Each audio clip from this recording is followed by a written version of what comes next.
Okay, guys, let's get started with the lecture. It's the last lecture. I'm sorry, I cannot shout too loud right now. I have a cold. It really sucks. My throat really hurts. So I hope, I don't know, you bear with me. So this is the last lecture that we have. Exciting. Before we have a bit of a review and I talk more about the assignment, let me just mention the second take-home test was finished as well. We had a couple of folks that actually got the perfect score and another couple of folks, the last three on this list, who didn't have a perfect score, but they still got an A+ on this. And so I think it's great.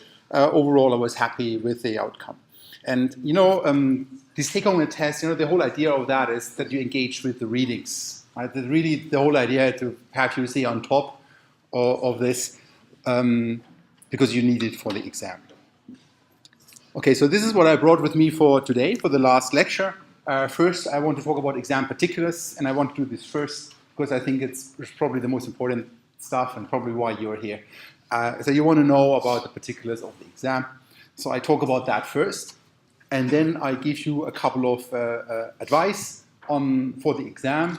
You know, what to think about, how to prepare, maybe, I don't know, what to do, what not to do.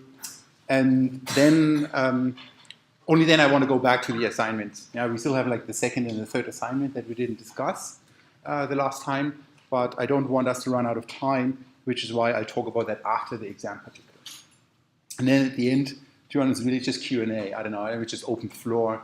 You can quiz me on whatever related to the exam or to the module or so on. So that's what I had thought about for today. Okay, so exam particulars. You know? It's time to freak out. Well, not yet. The exam takes place on Monday, the 17th of December, from 9 to 10 a.m. I hope that I got this right, but you got, I don't know, you got that information for that as well. For most of you, it will be in the RDS.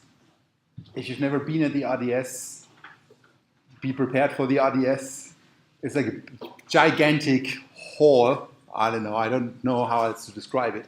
And you're there, and there are thousands of people in there, and you find your little seat, and it can be actually quite intimidating, to be honest. I remember when I was there the first time as an instructor, so actually I will be there as well, just in case there are some questions and so on. But I thought like, wow, how can you guys write exams in this setting? It would freak me out. So I guess the important thing is to not freak out. Yeah, it might be loud. I don't know. Take some earplugs or whatever. You know, focus on your thing. Focus on your thing, but be prepared for lots of people being there. So don't be shocked when this is the first time you're writing an exam in the RDS. And I hope that you got instructions about how to get there and things like that. For the second year students, I don't know, you already know the drill. I know the social data analytics folks. For you guys, this is new. Yeah. So I hope that you got information about that. From 9 to 10 a.m. in the morning. And you need to be there in advance, I guess, but I don't know. Yeah, and of course, bring your student ID card. You know, without that, they wouldn't even let me in. So bring your student ID card. Okay, this is the exam. This is the title page of the exam. This is what you will see. And there are a couple of things, I will come back to them, but let me highlight them now already anyway. The first one, this is a 1-hour exam. As we have 1 hour. Exactly 1 hour. You need to time this right. Yeah? So keep an eye on the time. But I will come back to that in a second. The second thing I wanted you to focus on is you will be asked to answer 3 out of 5 questions. So there will be 5 questions, and you have to answer 3. You can choose which 3 you want to answer. But please do me and you a favor and answer 3 questions. Because if you only answer 2 questions, you're already down 1/3 of the points, and the best you can get is a B- or something like that. You know, so really, even if you nail everything else, it's not going to fly that well. So really try to answer 3 questions. I won't grade 4 questions. I won't grade 5 questions. I will grade the first 3 questions that I see you having answered. But also don't spend a huge amount of time thinking, should I now answer this or that? Because, I don't know, 1 hour is not that long. Yeah. So if you start thinking about that for half an hour, you're running out of time. But I will come back to that in a second. Okay, I asked you about what I should summarize for today or what I should review. And a couple of you said, you know, I should do this elevator summary. Summarize everything. I had to ask you what the hell is an elevator summary. Now I know. Yeah. Actually, I Googled it. So I thought about this, you know, like how can I do this? How can I summarize a whole module? How can one summarize a whole module in 30 seconds? I don't know. I thought about that, but then I had an idea. Yeah. And this is my idea.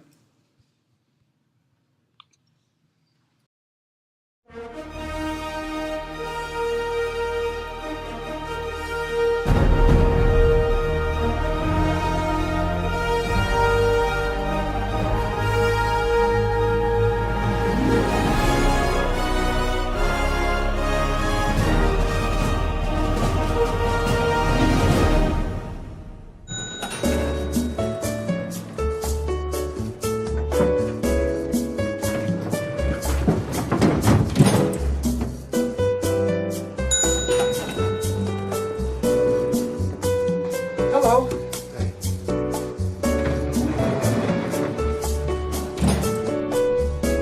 Oh, beautiful.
Okay,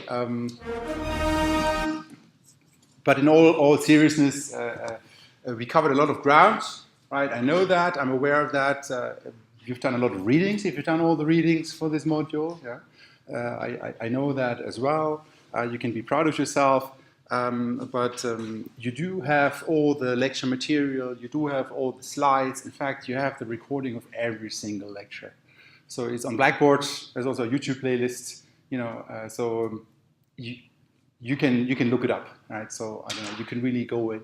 That's why I recorded this so that you actually have a reference to look at now, yeah, before the exam, that you know about that. Okay, a couple of other people asked me about the exam questions, so let me give you the exam questions. I can't give you the exam questions. Are you kidding? This is not how this works. But what I do, I give you some example questions, right? So, and questions of this kind you can expect in the exam, right? So now there are 3 example questions. In the actual exam, there will be 5 questions of this kind, and you have to answer 3 out of them. So for example, I don't know, why does the aggregate not always tell you about the individuals? Describe the ecological fallacy and give 3 examples where it matters. Or describe at least 4 components of analytical sociology according to the definition given by Manso. That was the very first lecture. Or what is broken window theory? Describe 3 experiments that have been conducted to support it. Well, there you actually tell this was a lecture that Roland gave. So that's relevant for the exam as well. So these are the kind of questions that you can expect. There is no trick question, but I might ask you for some examples in a way. And you need to know that. And you know that when you, go back to the lectures and you've done the required readings. So how to prepare for the exam? Well, obviously the best way to start is preparing for the exam to revisit the lectures. Everything will be based on the lectures. You have access to all the lecture slides and the video of the lectures. So nothing will come as a surprise. There won't be any, as I said, any trick question, anything mean that hadn't been covered in the lectures. Everything is based on the lectures. Most lectures were based on some readings, right? I had asked you to do these readings before the lectures. That's, I think, when you get the most out of the module, when you do the readings before. The whole thing is called flipped classroom. You do the reading before, and then we talk more about it during the class. There has been a lot of research about this, actually. And if you keep up with these readings, it will be much easier for you now to revisit this material. If you did not do the readings, if you sneaked your way through the take-home tests and so on, you better get started with the reading. You still have a bit of time, but it's a lot of stuff. The required readings, at least. But besides of that, everything should be very transparent. As I said, no surprises. Everything will be based on the lectures. All questions will be about the lectures. Okay, now I have a bit of advice. We'll have some more opportunities for questions afterwards, but I don't know if you have some burning questions. But we'll have opportunity for that afterwards. Some advice that I can give you on your way. The first one sounds really stupid, but answer the questions.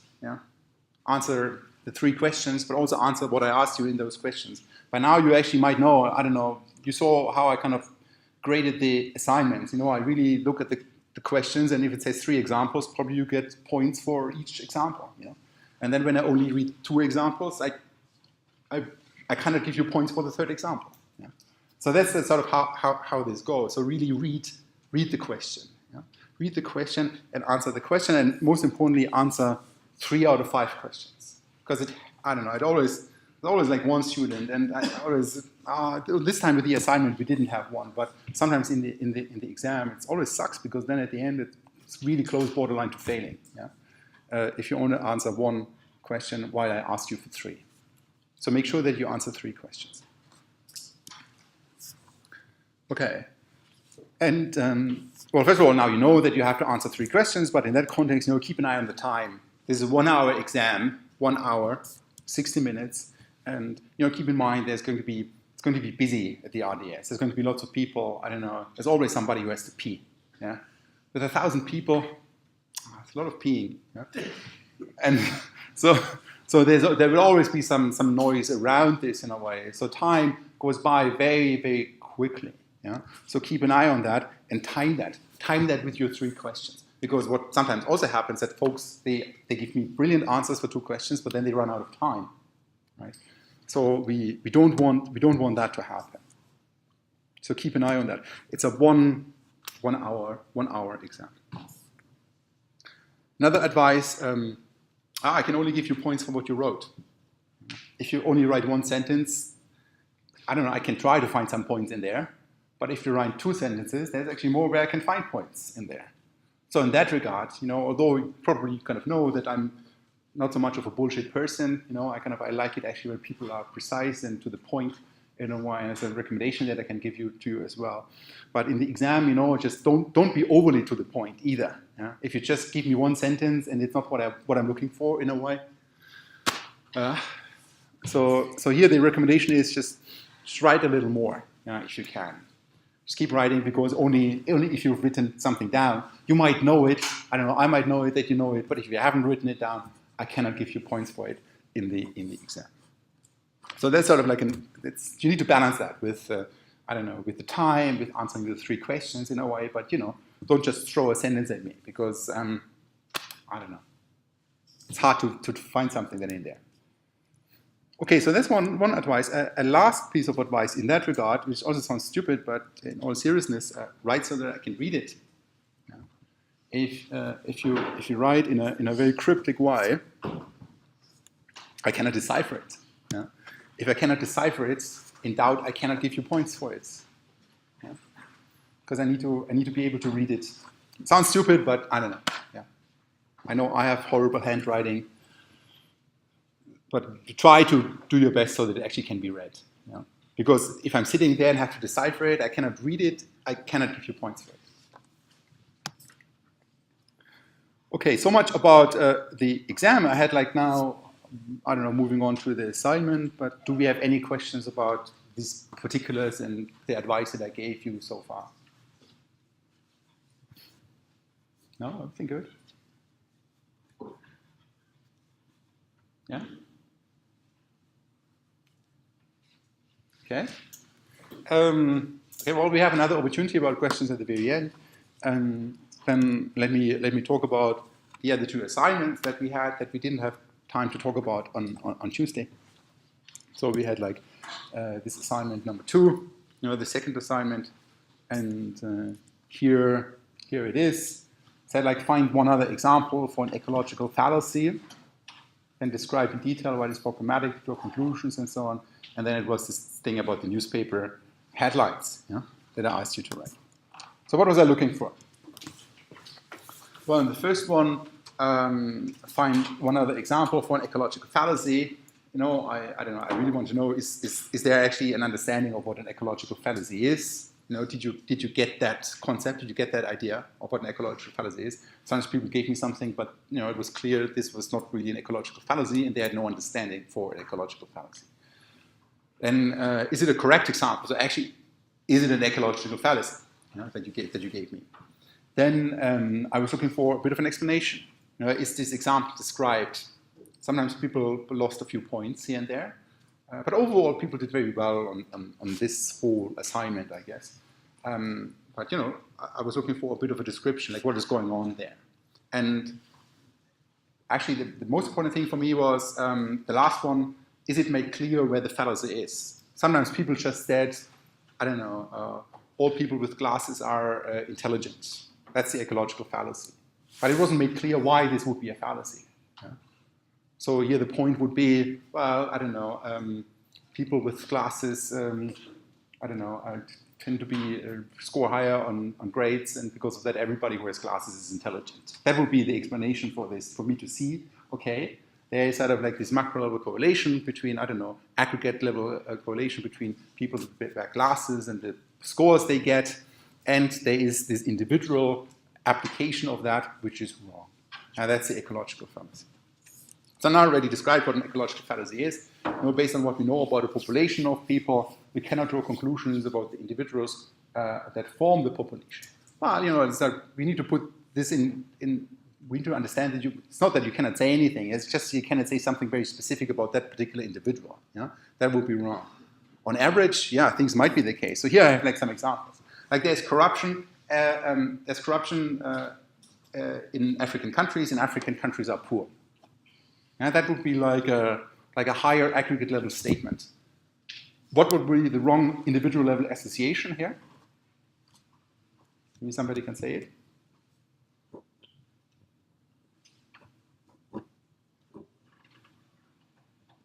So it means there's corruption in African countries. I should have said African countries here. And African countries are poor. So what would be the individual level association here that would be wrong for this to be an ecological fallacy? Yeah? That African people are poor in general? Now we know that. Well, okay, we could say that as well. African countries are poor, and then you're saying Africans are poor. That would work. That would be correct. You're saying, okay, African people are, I don't know, in general, countries have less wealth, and then we take an individual, and that individual is African, and then we say that individual is poor. Why is that false? Because there could be lots of other rich Africans, right? So that's the whole point. Here in this example, actually, I had something else in mind. Like there's corruption, and African countries are poor. A poor individual in Africa is corrupt. Now you see this is again like, I don't know, we see a macro level association between corruption and the wealth of nations, I don't know, countries in Africa.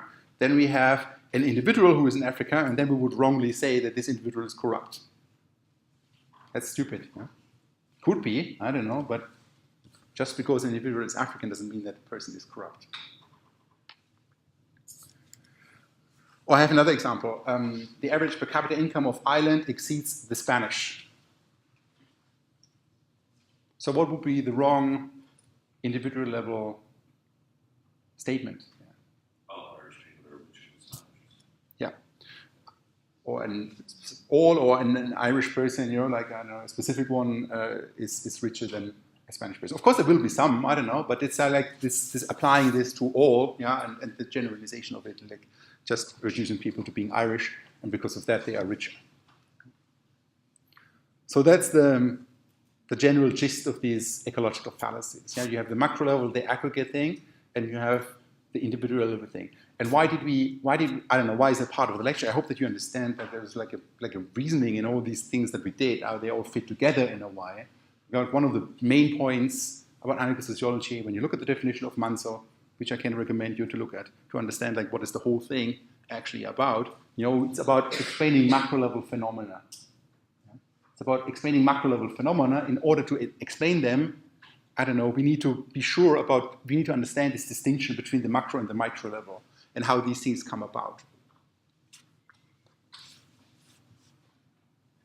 So here the real point really is for you, and well, as a good sociologist, you need to be aware of these kind of things, you know, that there are these different levels and how we look at things.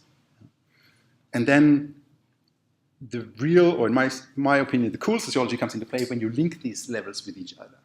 Yeah. And then you are at Coleman's boat, where you relate the macro to the micro, micro to micro, and micro to the macro again. Okay, in the second part of this assignment, I asked, describe in detail why it is problematic to draw conclusions about individuals from information about the population in your example. What was I looking for? Again, like, is there an understanding of an ecological fallacy? You know, if you didn't understand that, it's hard to describe it here. Is there an understanding of implications from applying group-level findings to individuals? So first of all, I wanted to know, can you really verbalize this problem? Yeah, like the different levels that we have and falsely drawing a conclusion. That's what I was looking for. And that already got you a lot of points, because then you saw, okay, well, it would be wrong to do that, and then, you know, I say something wrong. Yeah. But then also I was also looking for is there an understanding of implications, you know, that these things are important. Yeah, like taking a step further. If I would say, I don't know,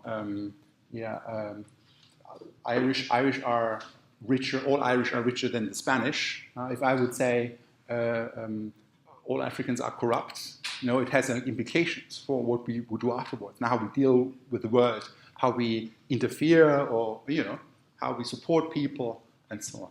And if we or another example that a lot of you used and correctly used was this example of, I don't know, a school class having a certain average IQ, yeah, or, I don't know, a certain average point in the leaving cert, yeah, which is very high. Yeah. And then the ecological fallacy would be to say that because the average is high, that everybody in that group, every individual in that group is high. And that if I would take any individual, that individual is a genius. That's wrong. Why? Because, you know, that could be a really bad student. And why? Because, I don't know, there could be others who are really good. Right? So the average is actually still high, but some individuals have a very low IQ.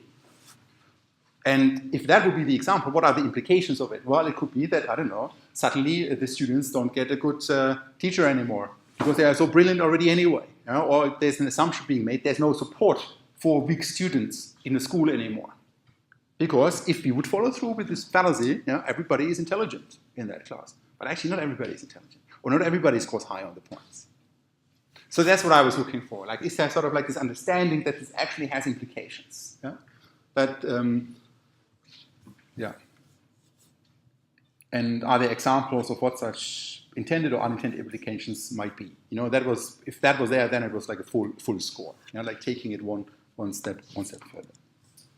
An example that I have here is somebody explaining the, can't remember, okay, here the ecological fallacy was actually one that I used in the lecture with literacy rates and migrants in certain states in the US.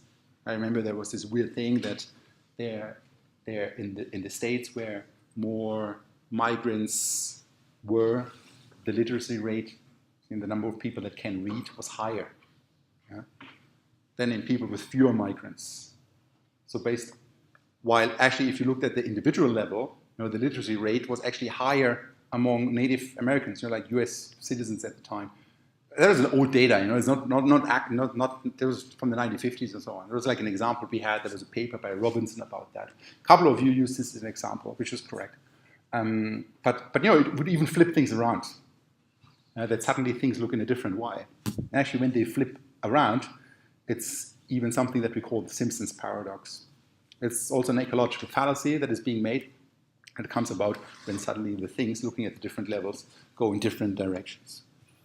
Okay, so what the student does, that's the example that he or she used and then describes it here. It can be extremely problematic to draw conclusions about individuals from information about the population, and I will show this with my example regarding literacy and migrants. The information about the population on migrants and their literacy rates would originally lead one to believe that migrants have lower rates of literacy, hence the reason that in areas of high immigrant populations having a lower rate of literacy. This could in fact be true. So first of all, the student identifies, okay, one could wrongly believe that, right? Of a lower rate of this could be in fact be true, perhaps well-educated migrants were entering the country. However, when looking at the individual, we see that on average migrants tend to be more illiterate than native, which is contrary to what the information from the population suggests. And so now the student really understands this thing, where the problem is. This is like a contradicting thing that we now have. There's a paradox here. It seems that migrants are more illiterate than natives, but at the same time, literacy is lower in the states with more migrants than states with less migrants. So again, the problem is sort of identified. The explanation for this is because migrants tended to migrate to states with lower literacy levels to begin with. So now there's like a bit of an explanation here, like how could that be? This shows it can be problematic to draw conclusions about the individual based on information about the population because you could in fact be drawing the wrong conclusions as shown with my example. Why was this not a full score? Because the student didn't take it one step further. You know, like, I don't know, what would this mean? I don't know, we have less support for migrants, for example, to help them learn the language and so on. That would have made it a full score. But, you know, I still was in a good mood, so students still got 9 out of 10 points. Okay, now the last part of this assignment was this thing about the hypothetical newspaper headlines. You know, they two went together. You know, here, what I was looking for first, does the wrong headline identify a group level association and wrongly applies it to the individual level? Like, is there really this mistake there? Or is it being made clear? And I was also looking for a bit of a description. Now, some of you just gave me the headline. Which was still sort of, I don't know, probably 8 out of 10 points and so on. But if there was a description for, you know, that kind of made it then to the full point at the end of the day. And also, like, for the corrected version, then I was looking for, does the corrected headline identify a group level association, but correctly states that it cannot be applied to all individuals? Sometimes people kind of drop the ball here, but overall, most of you got this right. You know, like, for example, I don't know, maybe having a little statement saying the average leaving score point at this school was, I can't remember what was 400, yeah? And then, is this a good score? I think it's a good score, 400, yeah? 500, very good score. So the average leaving cert point was 500 in this school. And then the headline would be, all students in this school are brilliant. Yeah? Obviously, that would be wrong. Yeah? then the corrected version would be some students in that school are brilliant. Yeah? Or the average of the students is very high. Or some students are brilliant, but not all. Yeah? These kind of things I was looking for.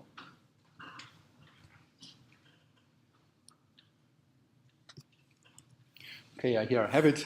I don't know, it's like an example. It only got 8 out of 10 because, I don't know, the description was not there. And but it kind of gets to the point. It says like an individual has the highest point, that's wrong, while, I don't know, a student, or it could be right, but here I kind of, I don't know, argued in the favor of the student, that this is sort of like, I don't know, a generalization made from the average points. Well, in fact, the average points are high.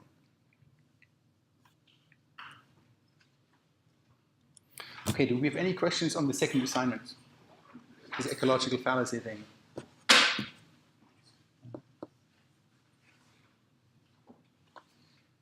No? Okay. Well, then let's move on to the third assignment. Third assignment that we had was about Matthew effect. Matthew effect. Think about another example of the Matthew effect, then describe it in detail, and then think about a research design, how we could study it. So the first one, what's what I'm looking for? Well, first of all, is there a valid example of the Matthew effect? Yeah? Is this really something where having something leads to having even more? That's the thing. A couple of you, I think, kind of mix it up a little bit with self-fulfilling prophecies, where I tell a student that the student is good, and then the student becomes good. That's not necessarily a Matthew effect. The Matthew is kind of, well, you scored high, and I don't know, and then you score even more afterwards. Not that you score the same, but you score even more. Yeah, maybe I don't know. You think now, hey, I'm a great sociologist, or it really pays to put effort into things and so on, and then you work harder. It's like this cumulative advantage. Yeah? It's like having something, and then because of that, getting even more. It's not about a false belief that becomes true. That's what a self-fulfilling prophecy would be. Obviously, I don't know, in the example of the school, actually, a lot of you use the example of the school. This can still work when you say, okay, one student, I don't know, got a good grade, yeah, did something good, and now we assume that the student actually is good, yeah, and because of that, the student then becomes even better. Yeah, but then I would have to, that's the next part, where I then want the detailed explanation of how this actually comes about. What is the mechanism here? First of all, I was looking for, is this a valid example of the Matthew effect, and is the example described properly? So what do we have here? One student writes, Merton coined the term the Matthew effect to refer to the theory that initial advantages lead to further cumulative advantages. That's correct.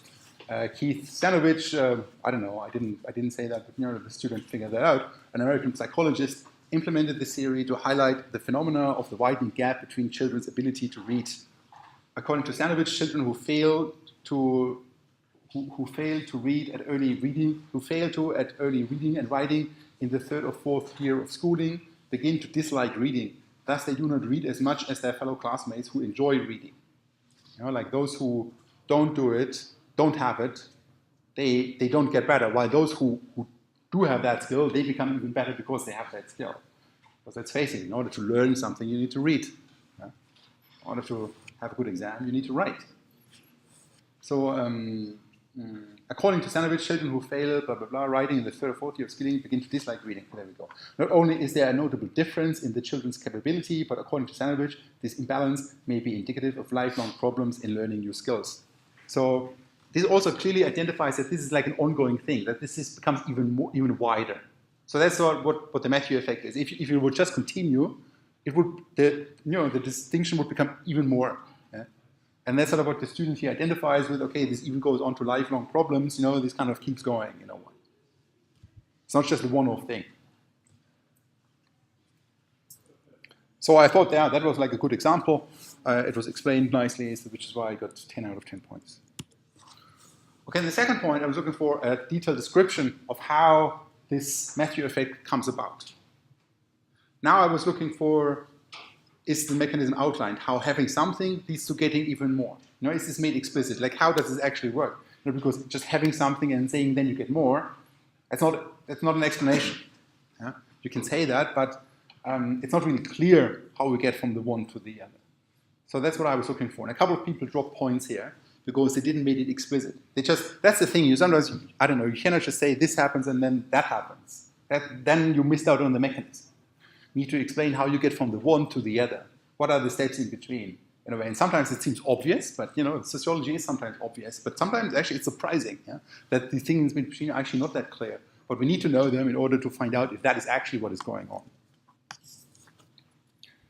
And you know, so I was looking for: is this made clear? But then also, is this reasonable? Is this something that I can believe in? Yeah, to these little tiny steps to get to the Matthew effect at the end. So the same student. You know, remember the example was I don't know, kids at the beginning of the school they cannot read, and others who are good at reading they kind of learn even more because they can read, right? That was the example the student used. And then the description here is, or the detailed description is, according to Stanovich research, third grade in elementary school is a defining point in an individual's academic potential. Those who obtain the fundamental skills in both reading and writing will increase and maximize their knowledge. In contrast, students who do not engage with elementary reading and writing learning find it difficult to master these skills, which indirectly influences their ability to learn new skills. In other words, the mechanism is being made clear. If you cannot read, I don't know, you cannot read something new, you cannot learn something new. Stanovich outlines a model which illustrates how difficulty with developing early phonological skills can spur a downward spiral in which even the highest cognitive skills are eventually affected by slow reading development. Students with efficient phonemic awareness can comprehend the alphabetic system. Their ability to understand spelling to sound correspondence thus permits the development of independent reading.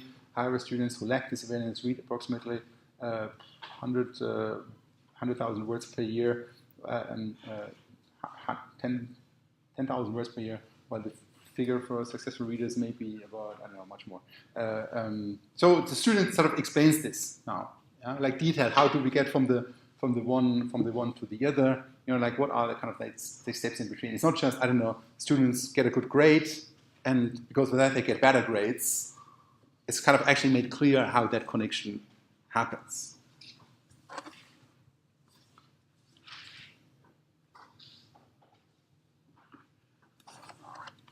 Okay, so that was like, 10 out of 10 points the student got for this. So the last point, think about a research design similar to Van der Wright et al. And describe how we could study it. So here we're looking for, first of all, can you provide a valid research design? Second, is it an experimental design like in Van der Wright et al.? Unfortunately, a couple of you mixed that up. Well, you still got points, you know, if it was not an experimental design, but I'd asked for a design like similar to the one in Van der Wright, which is an experiment. And an experiment is kind of where you administer a treatment somehow. You do something to people. Remember, in their paper, they artificially gave success to people. They gave some people, I don't know, likes or something like that. Yeah? And they kind of look at what is the effect of that. So they intervened. That's what an experiment is. And but you know, others used a design which was still very interesting. But what I was looking for also is it innovative? Yeah. I think I was hoping for a little more. I was looking for something that I want to study tomorrow. Yeah. But I think one or two were there. I thought, oh yeah, they have potential in a way. Yeah. But you know, I'm aware you might not be I don't know, familiar with how one designs stuff in a way. So maybe this is like the first exposure for you, where suddenly somebody asks you to come up with a sociological study. But I think you cannot start too early on these kind of things. And start thinking about that. Start forgetting. I think it's a horrible place, this university, if it's all about us telling you something. I think that's a horrible place. I think it's us inspiring you to do something. That's what we should do. Yeah? And you should start thinking about how could I actually study that? That's actually what the whole sociology is about. At the end of the day, you get a job somewhere and you are faced with a sociological problem or something like that, and then your sociological brain needs to start working. You need to think about, okay, what are the connections here? What are the explanations here? How could I actually study that in a way? It's not just about repeating what I say or so. or I don't know, or just repeating what a book says. Of course, these things are important, and we need to get the basis right. But we want you to get to that point where we call that sociological imagination, where that kind of takes over, where that becomes an important facet. So I was looking for, is this innovative, is it feasible, and also can it be done? Some of you suggested designs which were great, but they involved some highly unethical things, like just randomly failing some of you guys. Which would be funny, but I can't really do that, That just doesn't fly. It would be very unfair and very unethical. So can it be done? Which also factored into this. So would the design, and also lastly, would the design actually allow us to identify something like the Matthew effect? Where some people, keep in mind, it was like having something leads to getting even more because they already have something. That's the thing. So I had one example, I think that's one where I thought, yeah, actually you could do that. So the student uses the example of people who are sort of like, I think, have more experience in a job. So they are already in the job, and because they're already in the job, they are more likely to get an even better job. That was like the argument that the student made. And then, the design that the student suggests is, okay, this effect would be that we select an online recruitment site like Indeed.com. I thought that's innovative. I've never seen any research on that. And it's totally feasible. And select a variety of job roles in different companies. For each job role, we would upload CVs, which would be classified into the following categories: one with no job experience, 1 or 2 years of experience, the actual required years of experience is mentioned in the job description, and lastly, more job experience than asked for. So the student suggests here to submit fake CVs to a job advert. Actually, people have done this kind of work, but they've done it with things where they changed the name of the people. And actually, that's how they found discrimination, that foreigners are being discriminated. When you have a foreign-sounding name, I don't know about in Ireland, but I know from research in Sweden that occurred there, if you have a foreign-sounding name, you're less likely to get invited for the interview. So basically what they did, they had like 2 CVs which were pretty much identical in terms of the qualifications.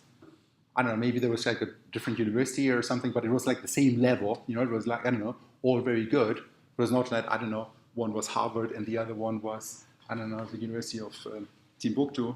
No idea how good the University of Timbuktu is, but probably it's not among the top 10 in the world. And while Harvard is, so it was more like, I don't know, 2 similar ones. Let's say, I don't know, University of Oxford, University of Cambridge. They're sort of, I don't know, same level in a way. It was like the same set of qualifications that people had. But then the only difference was that the one had the foreign-sounding name and the other one had the native-sounding name. So here now the students suggest to do this kind of research, but have it in such a way that one applicant has more years of experience than the others. In fact, the students suggest a couple of treatments, like 4 or 5 different treatments. One with no job experience, the other with 1 and 2 years, and the other one with, I don't know, with more, and so on. And then the student says, based on this experiment, we could observe that CVs in which of the above categories receive the most job interviews. In which of the above categories receive. So basically look at who gets invited for the interviews. That's what we would study at the end of the day. We submit these fake CVs and we look at who gets invited, who gets the email to come to the interview. If the CVs with more job experience is given more preference than those with less job experience, it would prove that people with more work experience have a better chance of getting a job. It sounds almost trivial, but it's fair enough. This is the Matthew effect. If the CVs in all the categories get an equal number of job interviews, it will prove that the number of work experience doesn't affect the chances of getting a job. So that got like 10 out of 10 points. Do we have any questions on the assignments? No. Well, this is actually as far as I want to get, so I don't know. If you don't have any other questions, I hope you enjoyed this class. It's the end of it.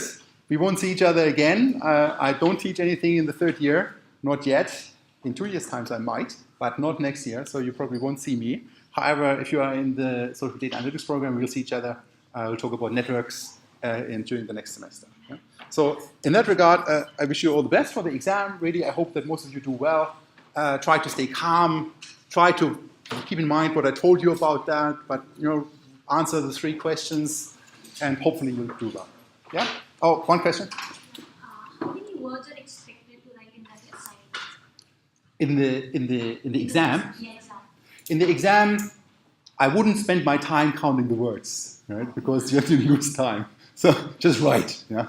Just write, and but make sure that you I don't know, that write everything on each. So in doubt, write a little more.